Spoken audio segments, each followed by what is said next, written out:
Hey everyone, it's Ben from Snap Shades. You're watching installation video E, which is a rear door shade with 2 magnetic mounts at the top and 2 clips at the bottom. In your order, you'll receive your pair of shades, 4 magnetic mounts, 4 clips, Snap Shades, alcohol wipes, and a storage bag.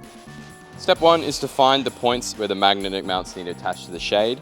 On this shade, there's 2 at the top, and they're going to mount parallel to the shade instead of perpendicular like most of our shades. So they'll be on the flat side like this. Next, we need to line the shade up against the window, and we can see where these 2 magnetic mounts need to adhere.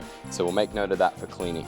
Step 3 is to use your included Snap Shades alcohol wipes and a clean microfiber cloth to clean the window frame where the magnetic mounts need to adhere. Next, remove the adhesive backing off the 2 mounts. Line the shade up in the window frame and press the 2 mounts into place, making sure they're adhered properly. With the magnetic mounts in place, we're going to carefully remove the shade and clean the top of the door card where our 2 clips need to attach.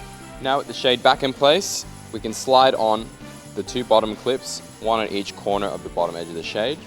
Remove the adhesive backing and we'll bend the bottom edge of the shade up so they're clear, and then we can lower them into position and adhere them.